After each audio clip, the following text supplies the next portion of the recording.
This text is wisdom speaking about and asking God where she is to reside. And God gives her a place to reside. And the place is Jerusalem with the Hebrew people. Therefore, wisdom lives within community.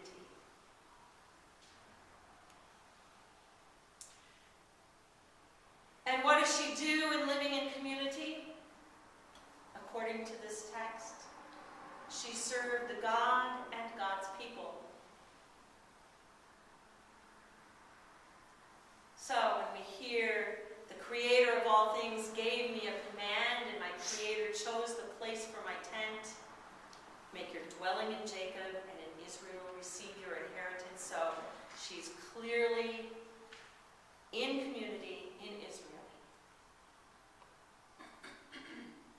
In the holy tent, I ministered before God. I took root in an honored people. So she dwelt within the people of God,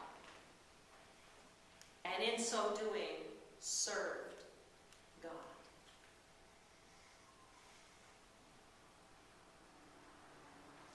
Gee, maybe if we were wise about our resolutions and our goals, if we listen to this text and allow wisdom to dwell within us, we will remember that we must live in community. We don't live in isolation.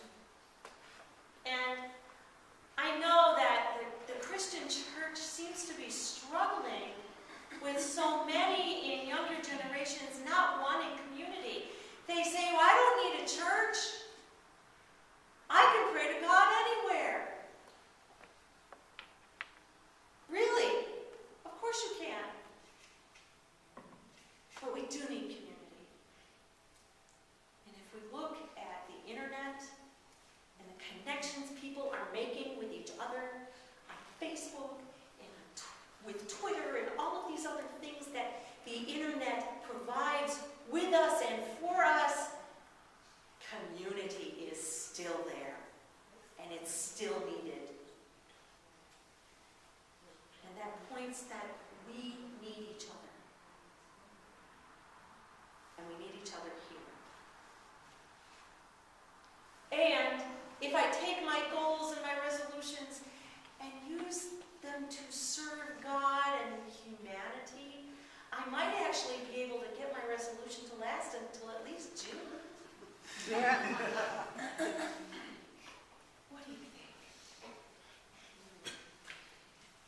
Can we invite wholeheartedly wisdom to live and dwell in our midst? And in so doing, in service to God and each other, we might actually have a chance of living faithfully. For wisdom praises herself and tells of her glory in the midst of her people. That's you. You are wisdom's people. May God's blessing be added to our hearing of these words. Amen. Yes, you're on. And your thoughts. I know you brought the basket, and I know you need whatever it is you brought in the basket for this week. Is this something you have to take to school? Yeah, okay. Can you bring it back next week then? Okay. I vowed that I would talk about these. Somebody's laughing. There was a day not too long ago that I made these orange cones. That works, but that's not what they were for. For the dogs. No, they weren't for the dogs.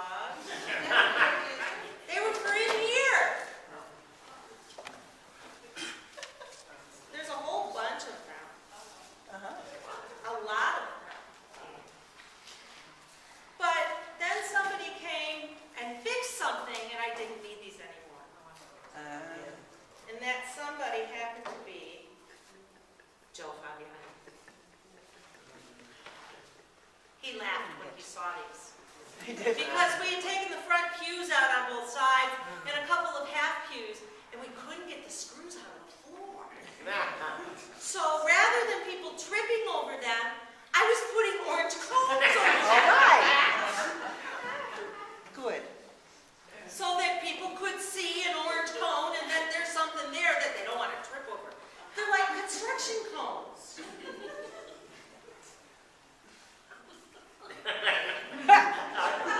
It worked. Joe laughed when he saw them. And he came in and got the screws out of the floor.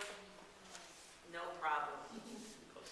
We just didn't have the right tool or the know-how. So thank you, Joe.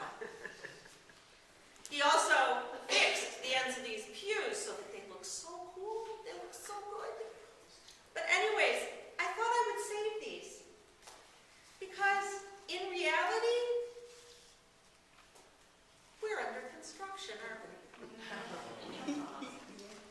We're always under construction. I made a lot of these. I did. It tells you how many screws we couldn't get out of the floor. But we're always under construction because God is always doing a new thing in you and in me.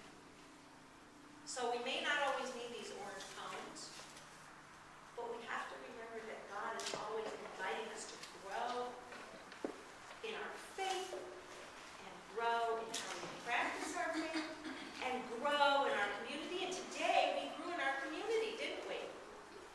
We added 3 new people to our community today. And that's really exciting. It's exciting that we're always under construction and we're never done. God's not finished with us yet. God's not finished with me yet. For that, I thank God. We pray. God, keep us growing. Growing in our faith. Growing in our knowledge of your word. Growing in our call that you call each of us to. And growing in our community. For this we